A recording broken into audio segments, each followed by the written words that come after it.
All right, so welcome to this training session that's all about self-care. Obviously, if you've registered for the training, you are interested in learning more about self-care, and I like to think I'm a bit of an expert on it. Not that I'm perfect at it, because I don't think anyone is, but I've done a lot of study in both like health coaching, which takes on that kind of emotional aspect as well as the physical aspect, and I've also obviously done personal training and yoga as well. So all of that combined gives me a lot of tools to help teach other people about self-care. And the reason why this has kind of come up for me to teach is that I've been teaching other workshops about self-acceptance and self-love. And self-acceptance is really about understanding that you have strengths and weaknesses, and everybody else has strengths and weaknesses, and learning to understand that it's okay to have both, and that you're okay and you're worthy whether you're perfect at everything or not, because actually no one is perfect at everything.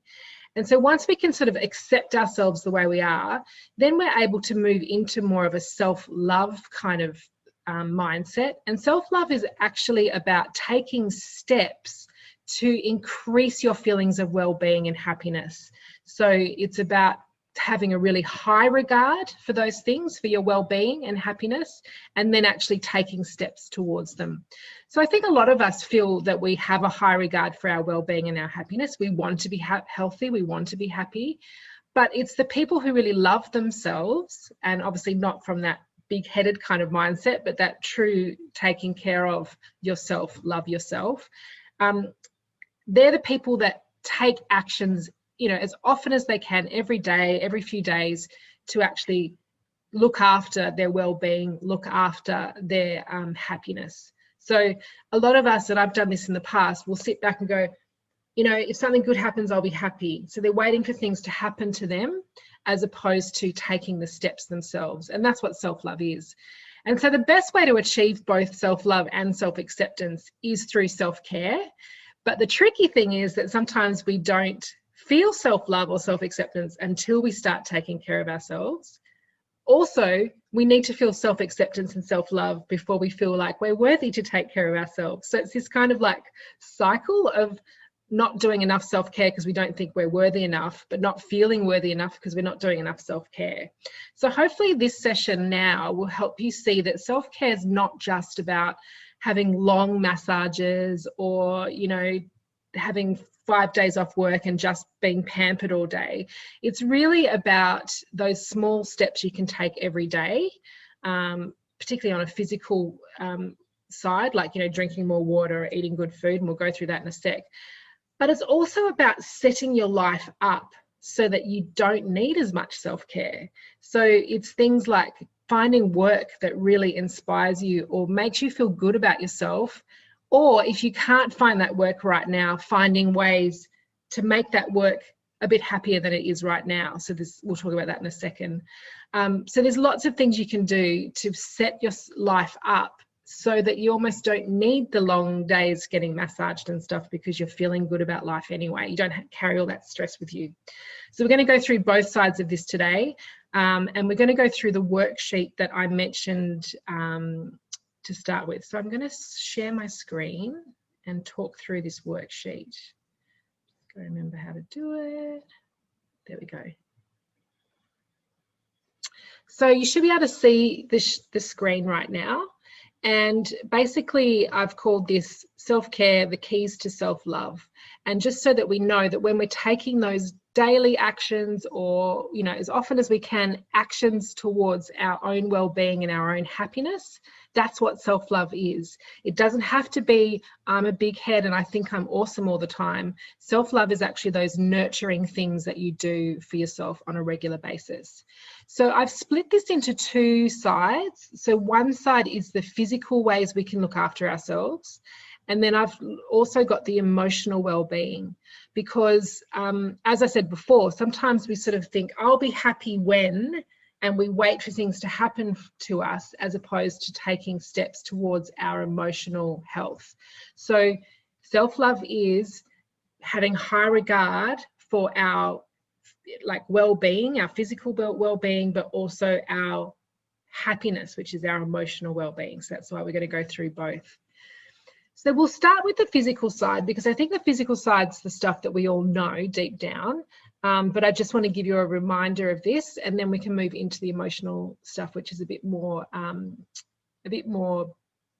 I guess, airy fairy woo woo. But I love all that stuff, and it's important.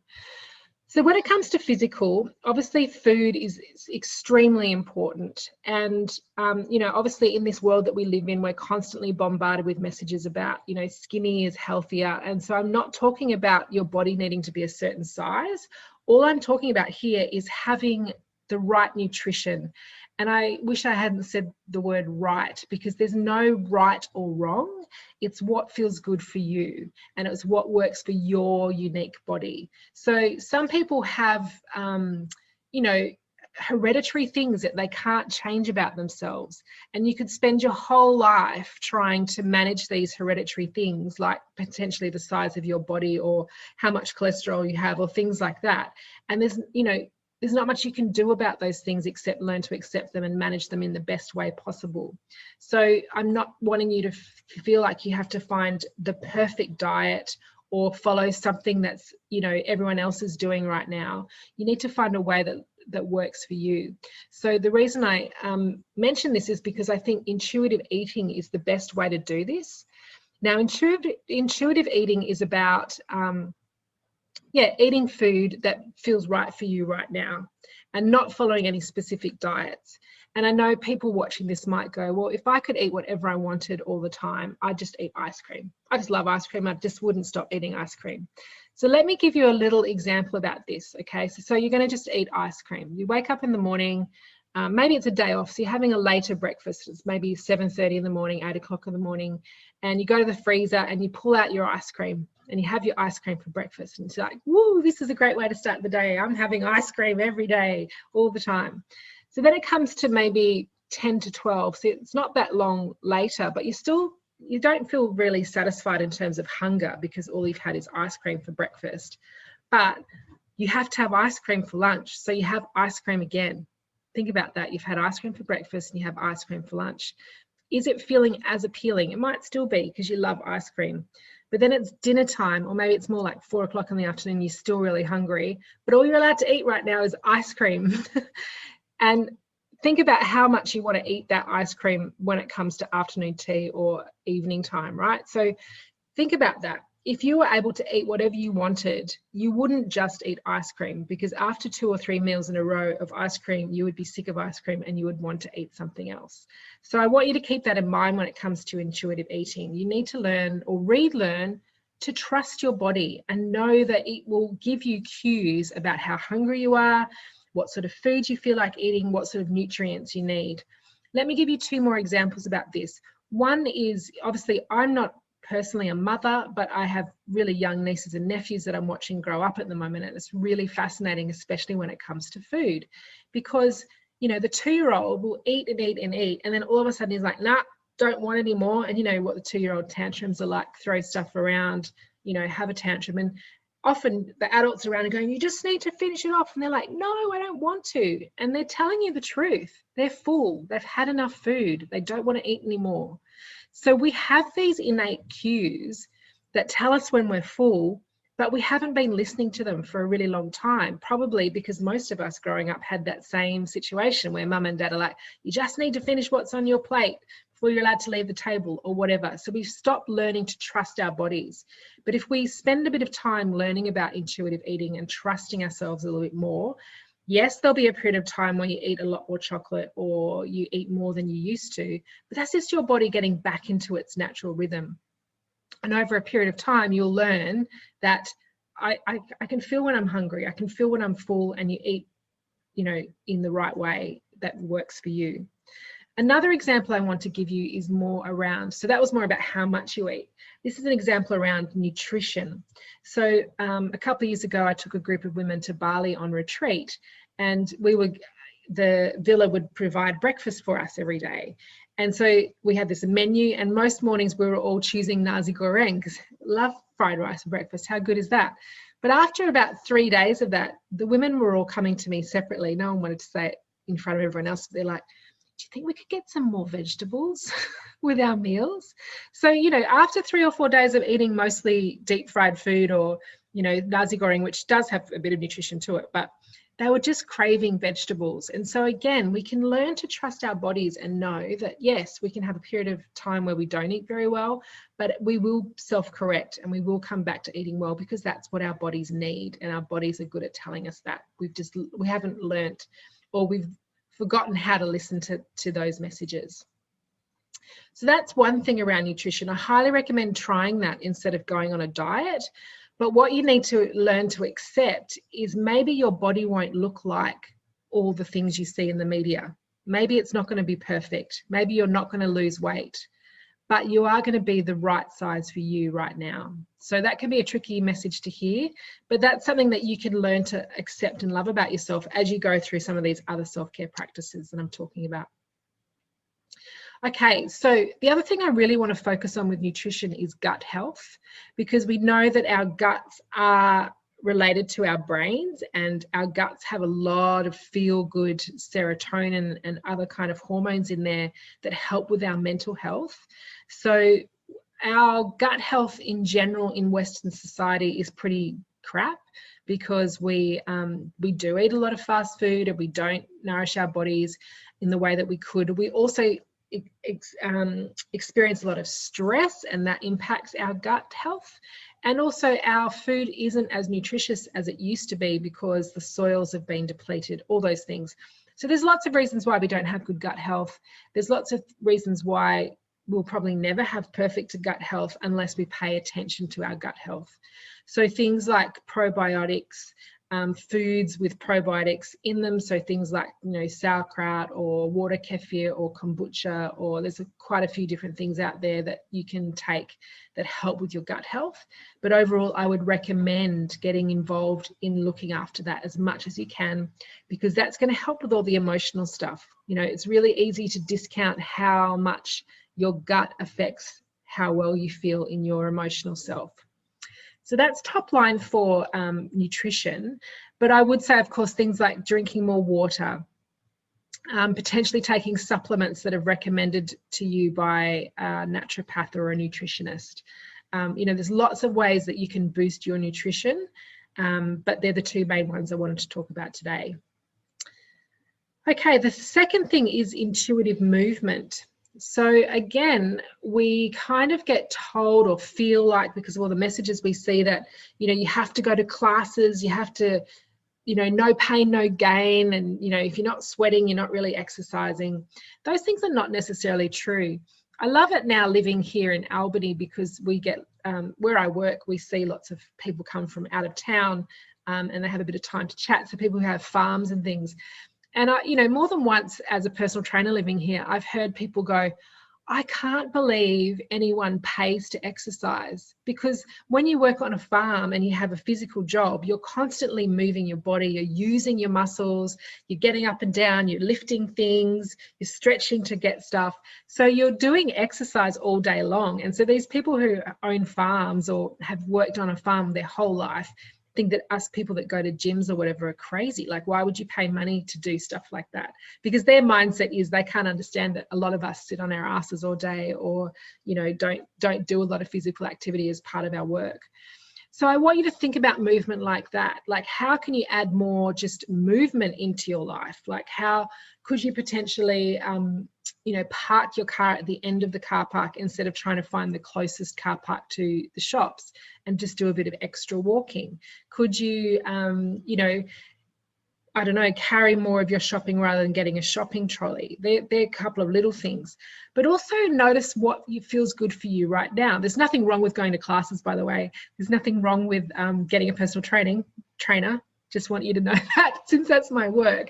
But what feels good to you right now? And I think for a lot of people, this is why a lot of people find that they get a gym membership, but then they never use it, because they don't always feel like doing that sort of exercise. Sometimes they do, but sometimes they don't. So think about that. Maybe sometimes you just want to go for a gentle walk. Maybe sometimes you just want to stretch your body, do a bit of yoga. Maybe you just need the meditation part of yoga as opposed to all of the stretching as well.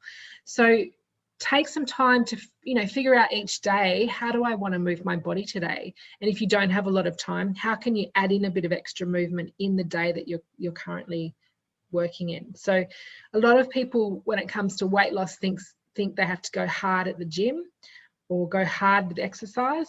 The thing about that is exercise doesn't actually help you lose that much weight. It's really more of a feel-good thing. It's really more about keeping your mental health really strong and healthy. So I would recommend just finding a way to do that. I had a client once that went on a health retreat, and every morning they had to wake up. They had to do exercise in the morning, but they had to sort of tune in and go, do I feel like doing yoga this morning? Or do I feel like going to a boot camp and getting doing lots of exercise? And some days you feel like doing one, and some days you feel like doing the other. And some days you feel like doing nothing at all because you need rest, which we're going to talk about in a sec. So have a think about that for yourself. Like, is there a way of finding movement that works for you that has nothing to do with going to a gym or locking yourself into hardcore exercise? Or how can you do more movement in your everyday life? Okay, the third thing is rest. So there is research to show, I've put 7+ hours, there's research to show that over 6.5 hours of good sleep a night is enough, between 6.5 to sort of 8 hours sleep. And you can get to a point where too much sleep is too much. So keep that in mind.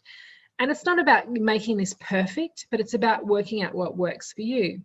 And so try to find as many ways as you can to have those things, your sleep work for you. So for instance, obviously we all know we shouldn't be looking at our phones and our screens too close to going to bed. That's going to keep the brain really active. We know actually that alcohol is quite destructive to sleep. At this point, as we record, today's like the 3-week mark of me not drinking, and just in the last week my sleep is so much better, but it took 2 weeks to get to that stage. But once you do that, you can notice your sleep improves a lot. Getting enough movement during the day is obviously a way to get a bit more sleepy, and also having a really dark room, having a cooler room. There's lots of ways that getting more sleep is possible, or getting a better quality of sleep is more possible. The other thing I want to remind you when it comes to rest is it's okay to do nothing. And I'm not wired that way. I think a lot of us women are not wired that way because we've got so many things we need to get done. But it's like, it's okay to lie around and watch Netflix for a while. Yes, there's always going to be dishes to do.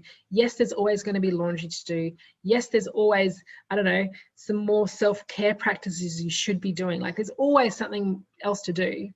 But you also need rest. This is when our body heals. This is also when our mental health can heal as well. So it's really important to take the time out to honor your body and to rest. And a good example of that is I'm working now managing a shop, but I also still have my business with personal training clients and classes. And every few weeks now, like it seems to be every kind of 6 to 8 weeks, I need an extra day off because I just feel overwhelmed. I have really long days. I start work most of the time at 7 in the morning, and sometimes when I have classes, I don't get home till 7 at night, and I'm go all day. So there's a few days of like that every week. So after about 2 months of that, I'm kind of like, I need a day off. I need a day to just lie on the couch. And for a long time, I felt really guilty about that, but now I've realized that's who I am. So I've learned to accept that about myself. And the way to show myself love is to have that day off when I need it. So think about that for you. Can you almost schedule in a day, every 2 or 3 months that you're going to take off just for yourself? Have it on a day when no one else is at home with you so that you can have the whole time to yourself. I know that probably sounds like, oh, that's not possible, Emma, but it is possible. You're the person in charge of your life, so you can make that decision for yourself, and you're worth it. You're worth having rest. All right, so that's everything on the physical side. Is there any questions about that so far? No? Cool. All right, so now we're going to go into the emotional side, and I've got 3 main categories here, and they're relationships, and that can be like your intimate partner, but it can also be your friendships and work colleagues. There's your career, and then there's also the spiritual side. So we'll start with relationships. Okay, so there's a lot of I don't know if there's evidence, but a lot of people talk about the fact that the 5 people that you spend the most time with are very influential in how you feel about life. So if you spend time with 5 people a lot of the time who are very negative, who have no get up and go, or they don't like to challenge themselves, or they're always saying how poor they are or whatever, if you're around 5 people like that all the time, it's very difficult for you to rise above that and to feel more positive. So it's a tricky one, right? Like, we fall into habits. We've got old friends that we've been around forever. We've got partners that, we're married to potentially. But if we're around negative people all the time, especially those 5 people closest to us, it's going to take a toll on your mental health and your feelings of self-worth and self-love. If you're surrounded by 5 people who don't love themselves, who don't look after themselves, it's going to be very hard for you to do that yourself, because they're going to say to you, oh, who do you think you are doing blah, blah, blah. So keep that in mind, right? I'm not saying you should ditch everyone that you've hung out with for the last 10 years, but start to think about that and start to think about, can I maybe add a person in that, see more of someone I know that's really more positive? Can I, what I've done this year is a good friend of mine a couple of good friends of mine actually, who always make me feel great, is I've organised that I have a walk with them most weeks. I actually have 2 separate people and I see them 2 separate times. So that helps me with my movement, but I also make sure that I'm around positive people every single week. So that's something that you can factor in for yourself and start to cultivate friendships with people that make you feel good. And also that can challenge you a little bit, because the other thing about sometimes with long-term friends is we all get stuck in our old patterns and they're used to you doing things a certain way and they don't really like you doing new things. And so think about that as well. The second thing on the list is social media. And this is related to, I'm going to talk about Facebook and Instagram, because they're quite different to each other, right? So when it comes to Facebook, Facebook is kind of like your best friend circle where, people are updating everything. And so you can get a vibe off people, whether they're really positive or negative, by what they're sharing, by how they comment, what they say about you, or whether they comment or like things that you post. And so social media, Facebook can make you feel really good about yourself, or it can make you feel pretty shit about yourself, to be honest. So Facebook's usually the people that you know. So I want you to remember that you're in charge of your Facebook feed. You can unfollow people and they're not going to know. So Facebook doesn't tell people when you've unfollowed them. But if you've got a friend or even a friend of a friend that you might be friends with on Facebook that are constantly posting negative things or things that don't align with your values, then you can unfollow them and you won't see them. Or you can snooze them for 30 days if they're just going through a rough patch and you've kind of had enough of that, okay? The other thing about Facebook is obviously advertising is part of how Facebook makes money, and you can unfollow or say you don't like certain ads. So for instance, for some reason, I don't look up dieting websites anymore. I used to a long time ago, but I don't, right? But every little while, every sort of 6 months or so, Facebook must decide that I've put on too much weight and I'm a single woman who's 47, I must need to lose weight or something. And so they start showing me all these weight loss ads. So what I do is I just say, I don't want to see this. I don't want to see this. And I say that a few times. It might take me one day of saying that every time I see the ad, and then I stop seeing weight loss ads. So same for you. Like if you're seeing ads for things that make you feel bad about yourself, maybe like I'm hoping to study later this year. And so at the moment I'm seeing lots of do this diploma. And that makes me feel really excited because I'm thinking about the future and what I might be doing in the future. But other people might see a lot of those ads and think, oh, I can't do that. I couldn't possibly do that. And so if that makes you feel bad, then just get rid of it. You don't have to keep looking at those ads. And in fact, you can cultivate and the ads you want to see. So like you know, if you're into craft or whatever, go on as many crafting websites as you can, because then Facebook's going to use that information to show you more craft ads. So you can actually make the ads a bit more fun if you want to. So that's Facebook. Instagram's a different animal, right? Because we do follow our friends on Instagram, but we tend to follow more people like influencers or people that can inspire us or teach us something. So it's a bit different. But again, and you get ads on Instagram as well, but I don't find the ads on Instagram quite as offensive as the ones on Facebook for some reason, but I'm not sure why that is. But same with Instagram, right? You might have been following someone for ages about going to the gym, for instance, because you felt like it was going to inspire you to go to the gym. But now every time you see them, they actually make you feel bad about yourself because you're not going to the gym. So same thing, you can unfollow people, right? So if someone's posting things and like 2 or 3 in a row of their posts that you see make you feel a little bit bad about yourself, I highly recommend just unfollowing them, because you don't need to see it. It's up to you what you see in your feed.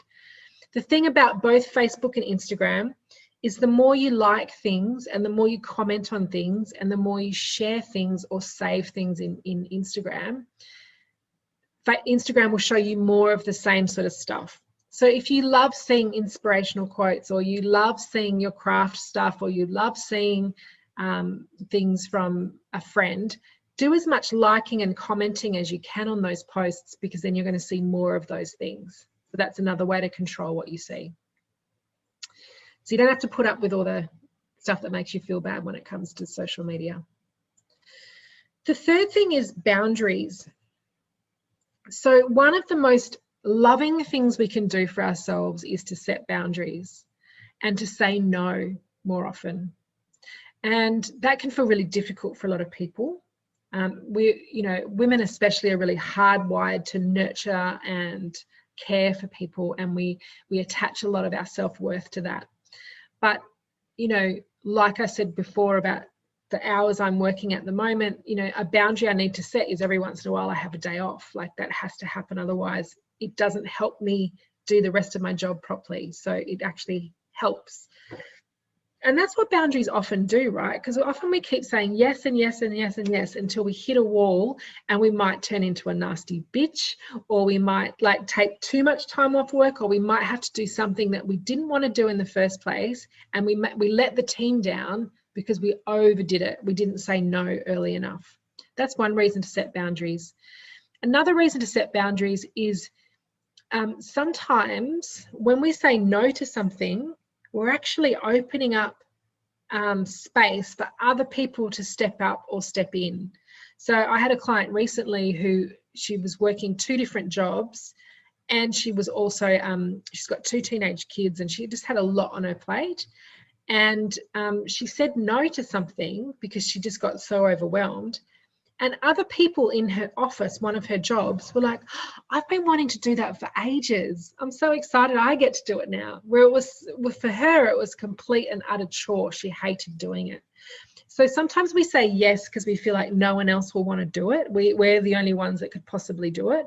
But you don't know what's going on around you. So you saying no sometimes opens up opportunities for other people to step up and to shine and to use their skills. So remember that. One of the best lessons I've learned from my mum, and I've learned a lot from my mum, but one of the best lessons I learned from my mum is when you say no, you don't have to give an excuse.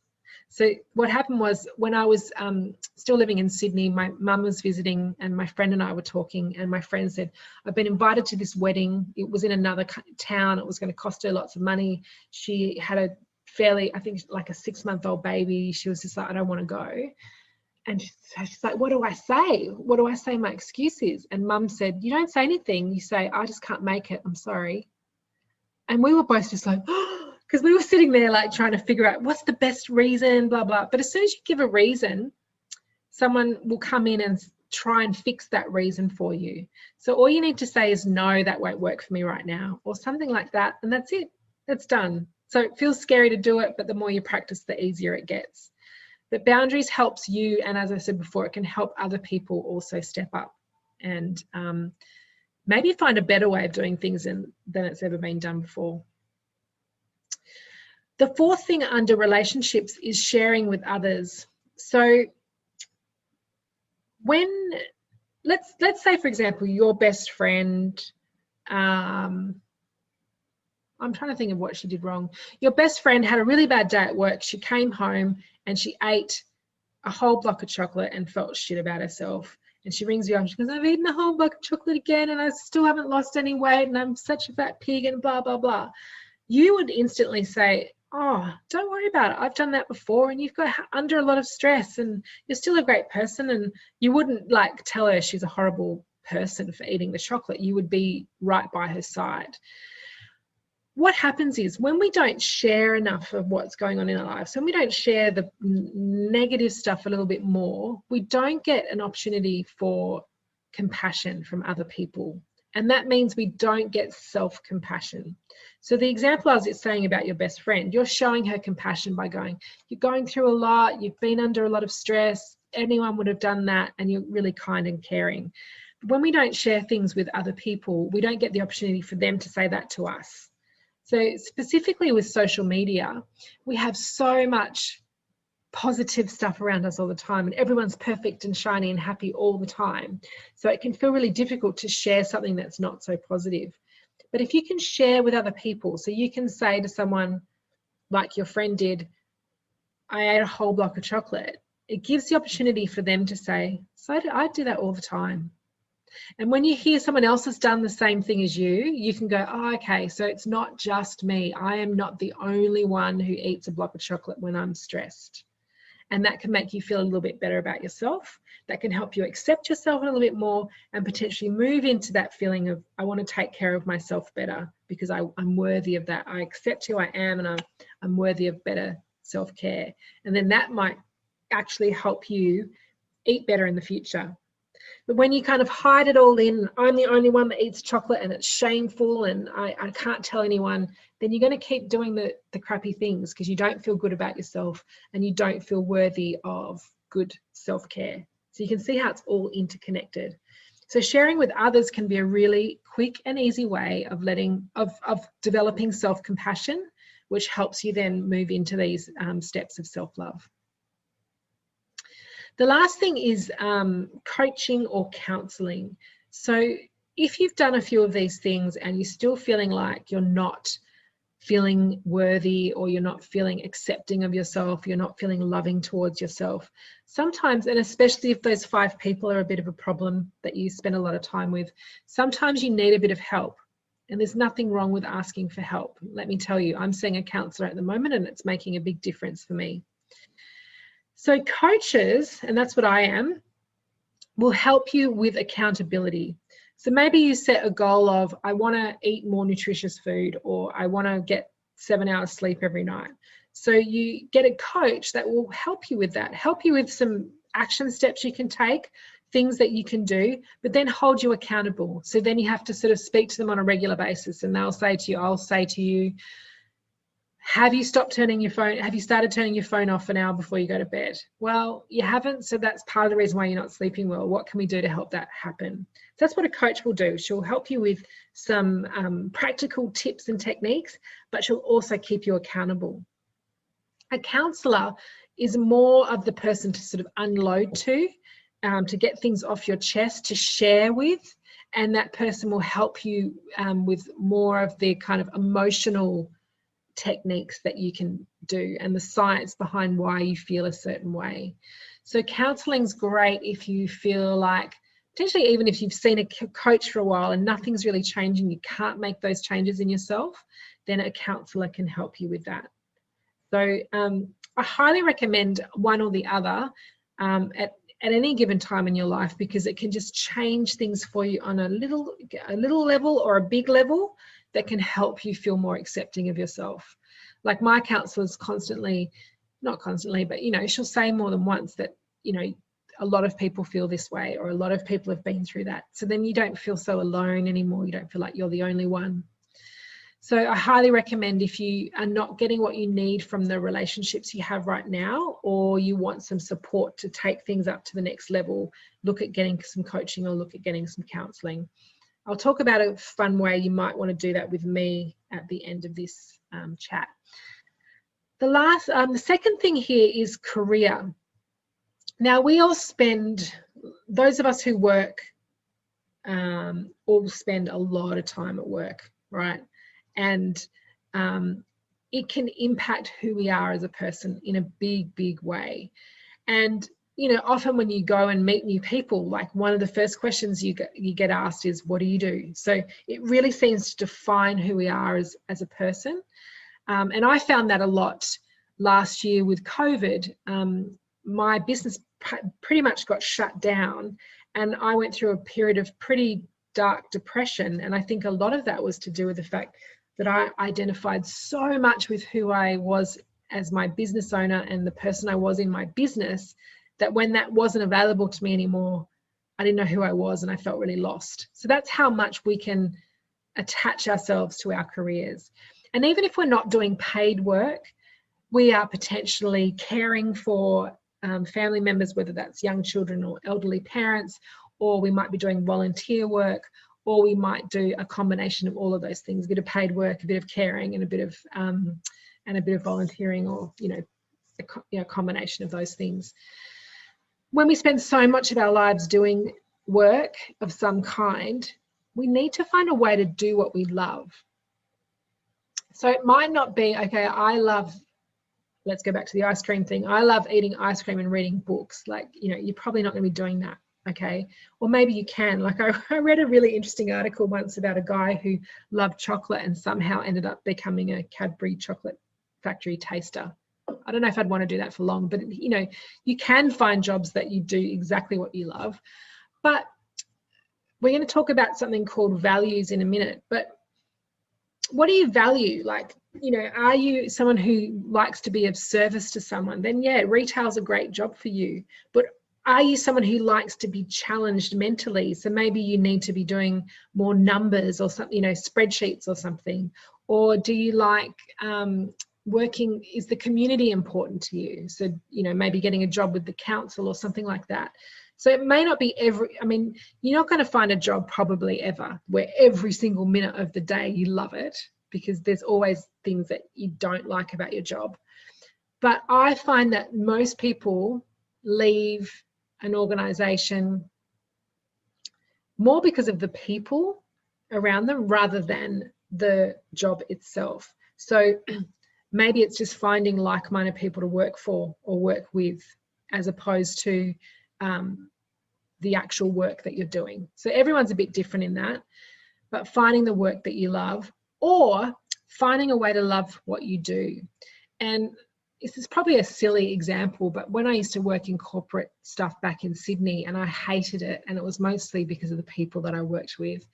For a while there, I got myself a plant for my desk, just so that I had something to care, because I'm a caring person, and the job that I was doing wasn't a particularly caring job. Like, it was more like, how do we screw them for more money kind of thing. And so that wasn't really how my mind worked. But if I came to work and I had my little plant to look after, and I would listen to really soothing music, so that was a way for me to find a way to like what I was like turning up to work. Even though I didn't really still love the job, at least work was a bit more pleasant. So if you can't just quit your job, what are some things you can do in your job that makes it more pleasant for you? And that's going to be different for everybody, but maybe I've got your brain ticking and thinking about, how do I make work a bit more pleasant for myself? And maybe it's things like, I'm going to wear some different perfume to work and I feel nice in that perfume, or there's a million different ways you can make yourself feel better about going to work. So that's really important when we spend so much time at work. All right, so now I'm going to move into the spiritual side. And the spiritual side really is that idea that there's something bigger than us out there, and so whether it's you believe in God or the universe or source or spirit, or you don't even name it, but you just know, when you go and stand on a cliff and you look out and it's like, look how amazing this world is that we live in. It's those kind of feelings. And it's interesting, when we learned that we're just a small part of something bigger, it helps us actually connect inwards a little bit more. And although, I don't know, I think the people that don't feel like there's something bigger out there are the ones that tend to be the most stressed people out there, because they don't have any trust that things are going to work out for them. So when it comes to spiritual self-care, the first thing I mentioned is the personal values. So figuring out what's really important to you. So like 3 or 4 words that describe you and your personal values. So for instance, for me, like independence is really important. I sort of go independence, freedom. I don't have children. I don't have a partner. I don't own a home. Those things could be really scary to other people. But to me, that's great because I don't have anything holding me back. I can do what I want to do, and that's important to me. But yeah, someone else listening to this video might be like, oh, well, she's a bit selfish, isn't she? Because they have different values, right? And that's okay. One of my other values is like kindness and compassion.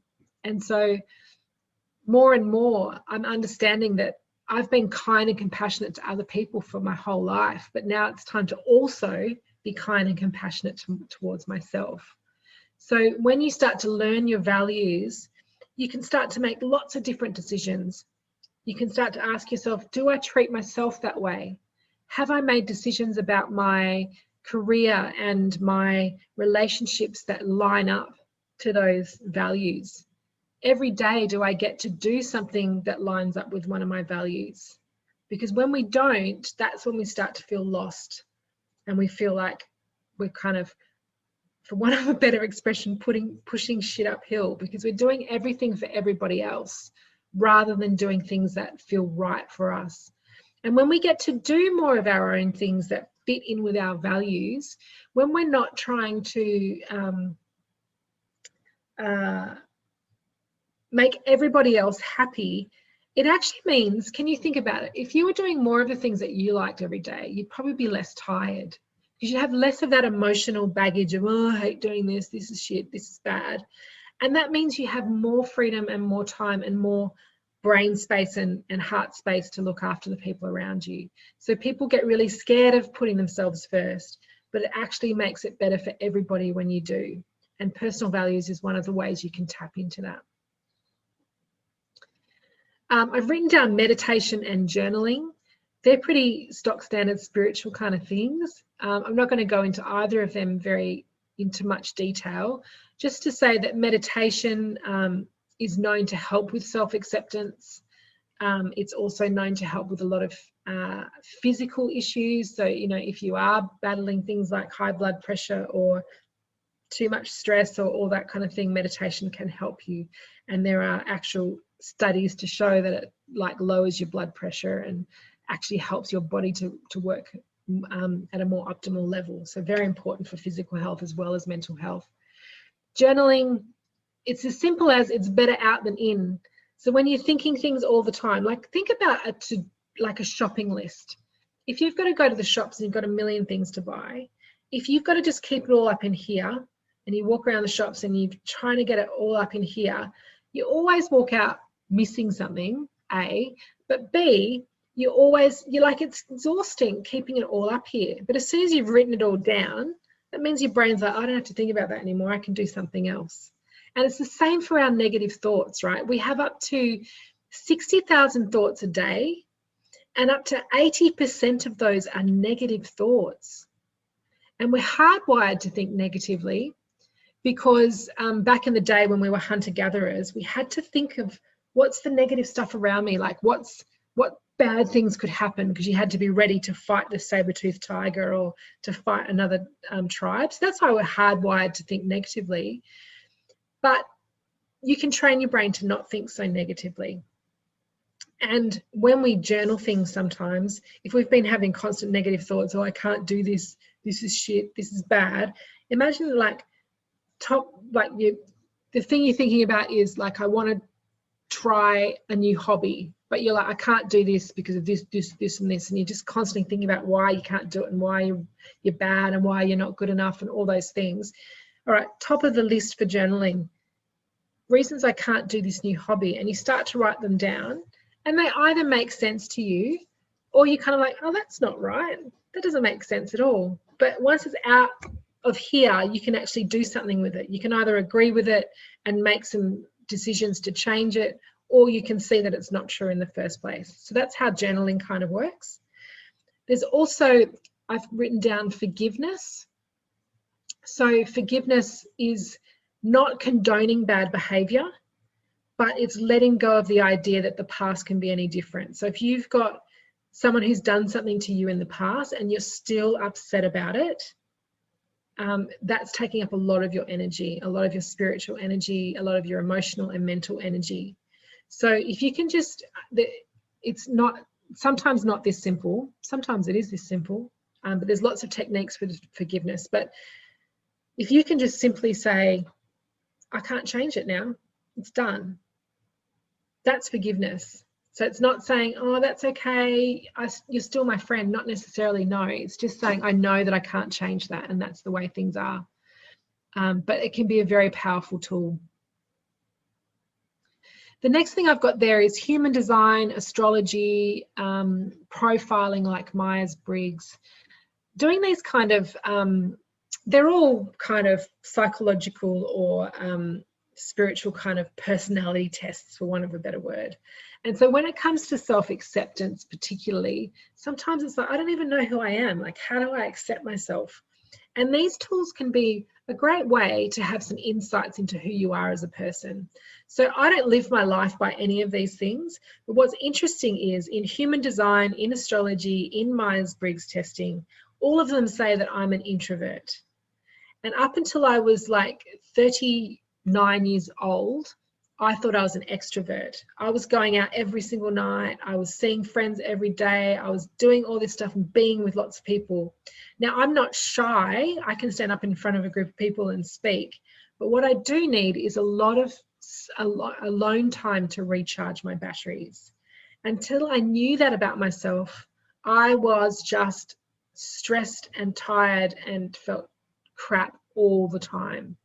So what was interesting about over the, the last 10 years, not quite 10 years, is like I have learned through all these different types of profiling that I am actually an introvert. And that's confirmed what I kind of started to learn about myself, but sometimes seeing it somewhere externally to me or externally to you helps you learn to accept yourself a little bit more. And so now I know I'm an introvert. I know I need time to myself. I can easily say to a friend if she's asked me to go out and I know it's that time where I need to be on my own, I can just say, I'm sorry, I can't tonight. And I don't have to explain myself because that's my boundary. But what I'm saying is to myself, I need alone time to recharge. So that's how those tools can help you. Now, some people do follow their lives by all, astrology or human design or whatever, and that's fine too. There's no judgment here. But I think if you're at that point where I'm like, I don't really know who I am, I don't know how to accept myself, these can be some really cool tools to help you with that. And then the last thing I've got written on the list, I've forgotten one thing, so there's something to write down in a second. But the last thing on the list here is supporting your energy body. So those of us who are quite intuitive, those of us who are quite sensitive know that there's more to us than just our physical bodies. We sort of have emotions that are in our bodies, but we also have this kind of energy body. So, we have an aura that we share with the world, and we have our chakras that have different energies in our bodies. So things like chakras, things like reiki, things like essential oils, things like crystals, like all these kind of beautiful tools that we have available to us that help support our energy. So I don't mean necessarily our energy of like how fast we can run up a hill kind of thing, but I just mean more the vibe we give off and how we feel around other people and how other people make us feel. So the more sensitive we are, the more we need to look after our energy body as well. And that's something, again, that I've had to learn about myself over time. It wasn't something that I was brought up, learning about, but I've learned that I am a sensitive person and I do take on other people's worries, not just mentally, but also a little bit physically sometimes. And I know a lot of people around me are like that too. So it's important to nourish that part of us on a regular basis. And then the last thing that I haven't got written on here, and it's probably even an overarching principle for the whole page actually, is an idea of allowing versus achieving. So we can get very much caught up with the idea, I've got to get my self-care perfect. It's all got to be perfect. I've got to eat perfectly. I've got to get the right amount of sleep. I've got to do this, got to do that. And so we're trying to achieve self-care. And I've gone through phases of that in the last few years where it's like, I need to journal, meditate, do an oracle card, and use essential oils. And if I don't do that, then I'm going to have a shit day. And that then becomes exhausting, like that's too much. So how much can we allow and how much do we need to achieve? So when I'm talking about allowing, I'm talking about like letting the universe step in sometimes. We can eat pretty well, but there's this whole thing about like how like hereditary things that we can't control. So we could be perfectly trying to eat everything, but we're still not going to necessarily have perfect health. So why not just eat as well as we can and feel good about what we're eating, but let the universe take care of the other side? Or if we think about our career, right? So we might not like what we're doing, but we should put our, do a lot of job interviews or put our names out there or talk to as many people as we can about looking for something else, because they might be able to help us do that rather than having to do, lots and lots of work to try and find a new job. Maybe it's just going to happen a little bit more organically. Or things like, when I talked about setting boundaries, sometimes when someone says no to us, we're like, oh, well, that's just ruined everything. What about thinking, well, maybe that no is opening up an opportunity for something else to happen in my life, something even better than I can even imagine. So having that open mind that things are happening for us in a way that's supposed to happen over a period of time. And that can be a difficult adjustment to make. But once you do make that adjustment, life can just feel so much more stress-free, because you like, I'm going to do what I can, but I'm also going to let everyone else and the universe and everything around me do their part as well. And let's just see what happens. Let's just see what happens instead of controlling every minute of our day, every single day. So they're all the keys to the self-care that I wanted to mention. I just wanted to see if you had any questions at the moment. No, it was quite good, Emma. Oh, cool. Yeah, I've got some really awesome tips from there. There's some things I've already started and I have been working on. Yeah. But yeah, no, some really other good tips, because the career one especially, since now I'll be looking to a new career and I've been going, what the heck am I going to be doing? Because I've got no idea. Yeah. But then exploring different careers, not just what I'm in now, but looking at other things that I think I can do, and I think, that looks like that's a really good job description. I can do that, and applying for that anyway, just to get myself out there, and even if it is a no in the end, but I've gone, okay, that's okay, but it doesn't mean that I don't have to stop applying for those particular roles, because something out there is for me and it's going to match up. Exactly. Yeah. So what I'm hearing from that is like, you've got, finding what you love, but also understanding your personal values and what's important to you. Yeah. And then also knowing that, the universe is doing its thing as well. So that allowing versus achieving things. That's really cool. And with the, especially with the positive friendships, when we talked about the emotional, when you talked about that, I've been working on that for quite a while, and it actually getting rid of all that negative and trying to bring more positive and being more positive myself. So then I'm putting that energy out as well to others. So then they stop and think, oh, am I really a negative person? Am I putting off that vibe? Yeah. Because there's always going to be negative people that you're going to come across. Yes. And especially because, we both work in a environment where you see lots of people coming in, so you can't control who's in your environment all the time. But there are people you can, for want of a better word, control, and you might have friends that are quite negative, but it doesn't mean you never see them. It's just you try and see your more positive friends more often and make that change in your life. Yeah. Yeah. Definitely. Oh, that's cool. So, no, it was really good. Excellent. So, and I have been trying to with the nutrition and that and the movement, because I've found that with the COVID that I have been not so much depressed, but coming up with excuses as to why that I don't have to do this, or do that, or eat this, or eat that, or you know what I mean? Yeah. And now I'm trying to reset that again, so it's giving me some really good ideas and tips on how to get that moving again. Excellent. That's awesome. Oh, I'm glad you enjoyed it. It's good. Yes, so, it was good.